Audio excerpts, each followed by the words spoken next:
আমি এখানে উপস্থিত সব মুসলিম ভাই বোনদের অনুরোধ করব, আপনারা ডাক্তার জাকির নায়েকের মতো একজন অসাধারণ মানুষকে পেয়েছেন। দয়া করে আপনারা সবাই উনাকে অনুসরণ করবেন। অবশ্য এমন অনেক মানুষই আছে যারা ঠিক পুরোপুরি মেনে চলে না। আশা করি যে মুসলিম ভাই বোনেরা ইসলাম ধর্ম পালন করবে পুরোপুরি, আর ইন্ডিয়াকে গর্বিত করবে।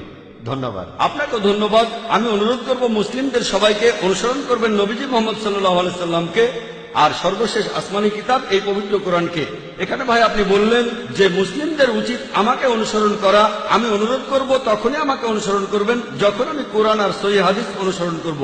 তাই আমি বলবো আমাকে অনুসরণ করার কথা বললেন, আমি বলবো আমাকে অনুসরণ করবেন না, কোরআন আর সহিহ হাদিসের সাথে মিললে অনুসরণ করবেন। যদি কোরআন আর সহিহ হাদিসের সাথে না মেলে তাহলে ডক্টর জাকির নায়েকও জিরো। জাকির নায়েকের তখন কোনো মূল্য নেই।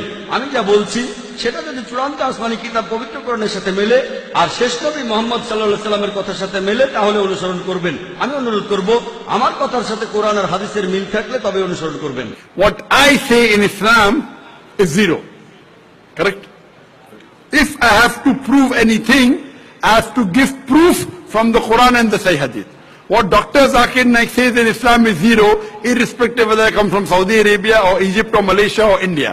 What Dr. Zakir Naik says in Islam is zero unless and until I quote the Quran. If I quote the Quran and Sahih Hadith, you follow me. If I don't quote the Quran and Hadith, don't follow me. Don't look at where is he coming from.